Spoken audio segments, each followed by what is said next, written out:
Sarna code Bhajpa क्यों नहीं देना चाहती है? ये है आरोप कांग्रेस। क्या कांग्रेस से समर्थित जो लोग हैं, सरना कोड की बात तो सबसे पहले भाजपा ने ही उठाई थी। कांग्रेस के सरकार में फरवरी 2014 में कांग्रेस के मंत्रालय के द्वारा सरना कोड के विरोध में लिखा हुआ पत्र कांग्रेस को पहले पढ़ना चाहिए और लोगों को बांटना चाहिए। धर्मांतरण हो रहा है, वहाँ बांग्लादेशी घुसपैठ आ रहे हैं, वहाँ की बहन बेटियों के साथ शादी करके उनका दहेज शोषण, आर्थिक शोषण। और ये सिर्फ पॉलिटिकल है या सच में? आप आंकड़े देखिए ना, वहाँ जिला परिषद जीतने वाली, मुखिया जीतने वाली कई हमारी आदिवासी संथाली बहनों के पति कौन है? संथाल वही है जो माझी थान जाहिर थान जाता है। जिसने माझी थान जाहिर थान जाना छोड़ दिया वो संथाल कैसे? पहले तो ये लागू करो अब अपने। सरना कोड भाजपा क्यों नहीं देना चाहती है? ये है आरोप कांग्रेस। क्या कांग्रेस से समर्थित जो लोग हैं, क्या जमीन में वो कह रही है, सड़क पर आंदोलन चल रहा है और आप लोग उस पर बातचीत? जो लोग ऐसा कहते हैं वो या तो खुद को धोखे में रखना चाहते हैं या जनता को मूर्ख समझते हैं, जनता को धोखे में रखना चाहते हैं। अरे भाई, सरना कोड की बात तो सबसे पहले भाजपा ने ही उठाई थी। हमारे विधायक हुआ करते थे चंद्रेश उरांव, उनसे बड़ा कोई व्यक्ति सरना कोड के लिए लड़ने वाला है क्या? हुआ क्या कोई झारखंड में? आप सुदर्शन भगत जी को देखिए, लगातार जब यूपीए की सरकार थी, सुदर्शन भगत ने लगातार हर स्तर पे ये बात उठाई। हमेशा से हम सरना कोड के हिमायती रहे। हमने अभी विधानसभा में भी हमारे सारे विधायकों ने समर्थन किया, इसका समर्थन किया। भाजपा सरना कोड की विरोधी है, ये कहने वालों को फरवरी 2014 में कांग्रेस के नेतृत्व वाली केंद्र सरकार के मंत्री हैं मिस्टर देव, मंत्री थे, पूरा नाम मैं भूल रहा हूं उनका, मिस्टर देव का लिखा हुआ पत्र पढ़ना चाहिए, जिसमें कांग्रेस की केंद्र सरकार ने सुदर्शन भगत के सरना कोड के मांग के विरुद्ध जो पत्र लिखा, उसमें स्पष्टता से उन्होंने नकार दिया कि न ये आज सरना कोड लागू होगा, न भविष्य में कभी लागू होना चाहिए। ये कांग्रेस की मानसिकता है। जब इस प्रकार का एक डॉक्यूमेंटेशन आप मंत्रालय स्तर पे कर देते हैं और इस प्रकार का माइंडसेट आपका है,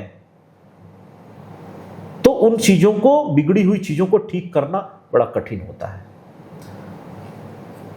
ये मांग है और भारतीय जनता पार्टी इसमें हमेशा से इसके साथ खड़ी रही है। कभी हमने इसका विरोध नहीं किया। कोड जब भी मिलेगा तो पूरे देश के आदिवासी के लिए मिलेगा ना। हाँ। तो कांग्रेस लेकिन सिर्फ झारखंड में आंदोलन कर रही है, दूसरे और राज्य में भी आदिवासी ये कांग्रेस का पाखंडी चेहरा है। मैं तो बता रहा हूं, कांग्रेस के सरकार में फरवरी 2014 में कांग्रेस के मंत्रालय के द्वारा सरना कोड के विरोध में लिखा हुआ पत्र कांग्रेस को पहले पढ़ना चाहिए और लोगों को बांटना चाहिए कि सरना कोड के बारे में कांग्रेस की क्या राय रही है। कांग्रेस ने सीधे उसको नकारा, और केवल नकारा नहीं, कहा कि ये नहीं होना चाहिए, और वो कांग्रेस आज पाखंड कर रही है। वो कांग्रेस सरना कोड की बात करती है। अरे भाई, अगर आप सरना समाज के लिए इतने ही चिंतित हो और सरना पहचान को बनाए रखने के लिए, हमारे आदिवासी धर्म संस्कृति की रक्षा करने के लिए आप इतने ही कमिटेड हो, तो कई ऐसे काम हैं जो बड़े आसानी से आप राज्य स्तर पे कर सकते हैं। आप धर्मांतरण रोक सकते हैं, आप बांग्लादेशी घुसपैठ और उन घुसपैठियों के द्वारा जिस तरीके से हमारी संताली आदिवासी बहनों का दैहिक आर्थिक शोषण करके और उनका धर्म परिवर्तन विवाह करके कराया जाए, उसको रोक सकते हैं। आप प्रखंडों पे जाति प्रमाण पत्र जो निर्गत होते हैं, उन जाति प्रमाण पत्रों में आप बहुत बड़ा क्रांतिकारी एक परिवर्तन ला सकते हैं। आप आदेश दे सकते हैं कि भाई, संथाल का जाति प्रमाण पत्र उसी को दिया जाएगा जो माझी थान जाहिर थान जाता है, जो मरांगबुरु की पूजा करता है, मरांगबुरु में जो अपनी निष्ठा रखता है, जो देवी मड़ई जाता है, जो सरना स्थल जाता है, आप उसी को उरांव मानोगे, उसी को मुंडा मानोगे। जो व्यक्ति आदिवासी धार्मिक परंपराओं का पालन नहीं करता, आदिवासी रूढ़िजन्य धार्मिक जो सिस्टम है उसका हिस्सा नहीं है, सबसे पहले तो उनको आप मुंडा, उरांव, हो और संथाल का सर्टिफिकेट देना बंद करो। भाई संथाल कौन है? संथाल वही है जो माझी थान जाहिर थान जाता है। जिसने माझी थान जाहिर थान जाना छोड़ दिया वो संथाल कैसे? पहले तो ये लागू करो आप अपने यहाँ। आप तो संगठन के काम से, मतलब भाजपा के काम से आप तो रहे हैं संथाल में, क्या ये जो बातचीत भाजपा बार बार उठाती है या आप लोग सब उठाते हैं कि धर्मांतरण हो रहा है, वहाँ बांग्लादेशी घुसपैठ आ रहे हैं, वहाँ की बहन बेटियों के साथ शादी करके उनका दैहिक शोषण, आर्थिक शोषण, और ये सिर्फ पॉलिटिकल है या सच में? आप आंकड़े देखिए ना, आप भारतीय जनगणना के आंकड़े देखिए, आप 51 से लेके 2011 तक के आंकड़े देखिए, किस प्रकार से आदिवासी जनसंख्या में वहां कमी आई है, वो अपने आप में दर्शाता है। आप वोटर्स के आंकड़े देख लीजिए, ये तो एकदम रिसेंट है, हर साल अपडेट होते हैं। आप वोटर्स के आंकड़े देखिए, किस तरीके से पाकुड़ और साहिबगंज जिला में वोटर्स की संख्या बढ़ी है। 5%, 8% जिस समुदाय के वोटर हुआ करते थे, आज वो 35%, 36% हो गए हैं। और किसी किसी बूथ पे तो 500-500%, 200% की संख्या में वोटर बढ़े हैं एक समुदाय विशेष के। तो ये अपने आप में दर्शाता है कि वहां क्या चल रहा है।